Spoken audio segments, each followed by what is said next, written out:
Assalamualaikum warahmatullahi wabarakatuh. Perkenalkan, saya Siti Ratu Hendarsi, peserta BCKS Kabupaten Lebak, tepatnya di SDN 1 Jagabaya. Kali ini saya akan membacakan kasus di modul 3, yaitu tentang kasus 4 tentang seorang siswa, yaitu Rara, yang bertugas sebagai petugas piket di perpustakaan. Ketika dia bersih-bersih, dia menemukan dompet dan kemudian dia menyimpannya di dalam tas. Kebetulan di ruang perpustakaan itu ada temannya atau sahabatnya Tari yang melihat kejadian itu.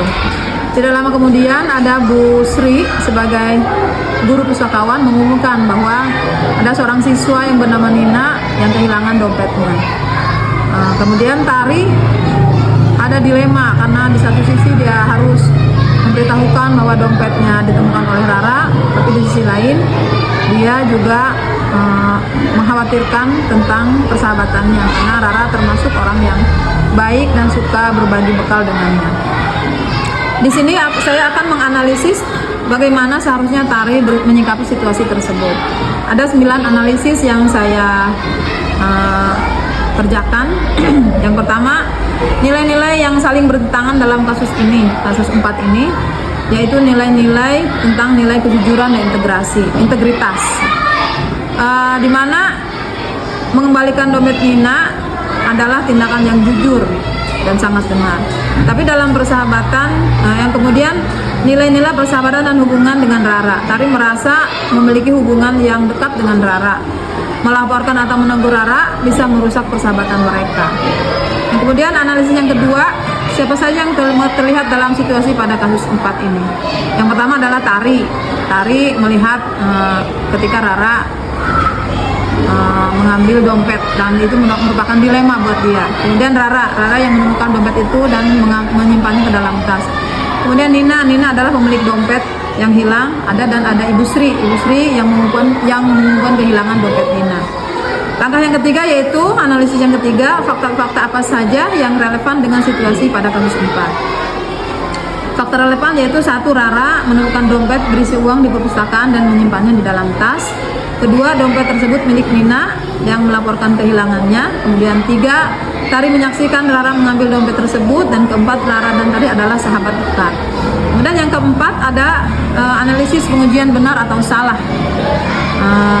Pengujian benar dan salah, yang salahnya yaitu Rara mengambil dompet yang bukan miliknya tanpa mengembalikannya kepada pemiliknya. Kemudian yang benarnya adalah mengembalikan dompet kepada Nina adalah tindakan yang jujur dan etis.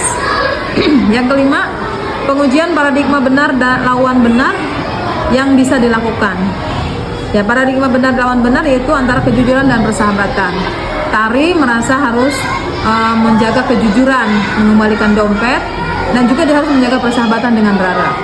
Langkah keenam yaitu prinsip resolusi yang mana yang harus dilakukan. Yang pertama adalah mengutamakan kejujuran dan integritas, yaitu mengembalikan dompet kepada Nina dengan melibatkan Rara dalam proses pengembaliannya. Yang kedua, komunikasi yang bijak, yaitu Tari bisa berbicara dengan Rara tentang pentingnya mengembalikan dompet dengan cara yang tidak merusak hubungan. Ada langkah yang ketujuh, analisis yang ketujuh adalah yang lebih kreatif, adil, dan bijak yang harus Tari lakukan. Pertama adalah Tari bisa berbicara dengan Rara untuk mendorong Rara mengembalikan dompet kepada Nina.